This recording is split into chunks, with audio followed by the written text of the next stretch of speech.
Greetings to you all.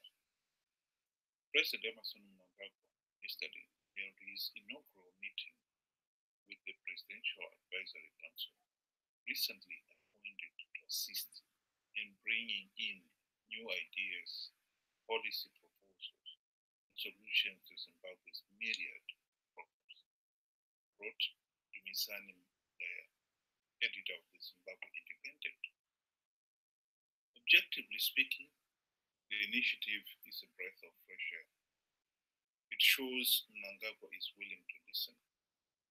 Well, on paper at least. Besides, it has distinguished people of great character, integrity, and reputation. They are generally experts in their own fields. Each member should add to the council's diversity of experience as a collective body. Editor Mlair, you have clearly missed a number of key points here. Number one, Mnangagwa is willing to listen. Are you mad? If Mnangagwa was willing to listen, then why has he denied the people of Zimbabwe the basic human right to have a meaningful say in the governance of the country? Mnangagwa has been at the heart of ZANU-PF's vote rigging and brutal oppression for the last 38 years. Two, the appointment of this 24-member PAC will not help find solutions to Zimbabwe's myriad of problems because Mnangagwa has already been given sound advice on such key areas as ending corruption, holding free and fair elections to end Zimbabwe's pariah state status, etc. He has ignored all such advice because following it risked ZANU-PF losing its stronghold on power. 3. The appointment of this PAC is in keeping with the time-honored ZANU-PF mentality of substituting quality, quantity.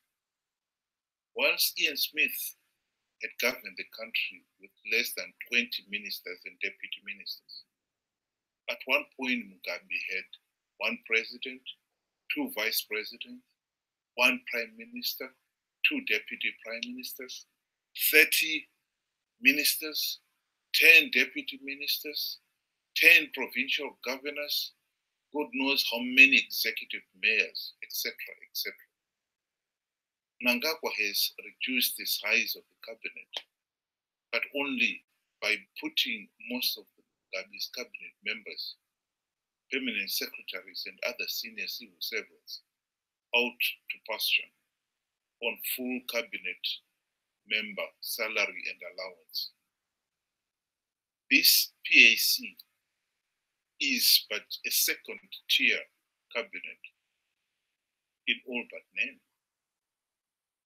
4.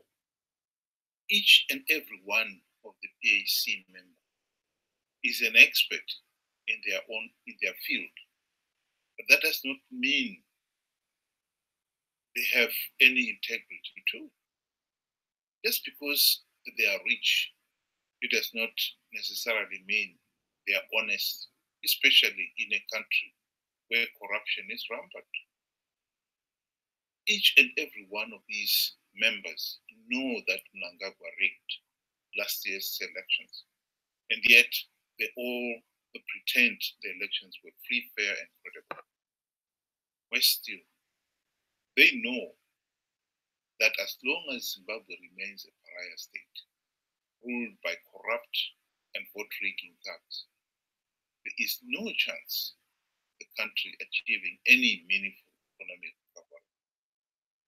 They have agreed to be appointed PAC members because they are paid well in cash and prestige to be a member. There's nothing honorable in that. Nonetheless, PAC deserves a chance.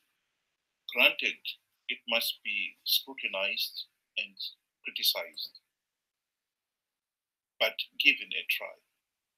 Its members seem ready to hit the ground running, though they ought to understand very well they have a mountain to climb. They can make a difference, but then again, it won't be easy. It's like trying to climb Mount Everest, continued Editor Blair. Perhaps the PAC can also make its piece of history. Nonsense. There is no climbing Mount Everest mystic or challenge about understanding corruption and holding free, fair, and credible elections, and understanding why they are the basis of good governance and competent government and economic success. It is madness to argue that ZANU-PF will finally deliver economic prosperity after 38 years of delivering poverty. Insanity is doing the same thing over and over again, expecting a different result, said the great physicist Albert Einstein. ZANU-PF has proven beyond all reasonable doubt that the party is corrupt, incompetent, and murderous thugs.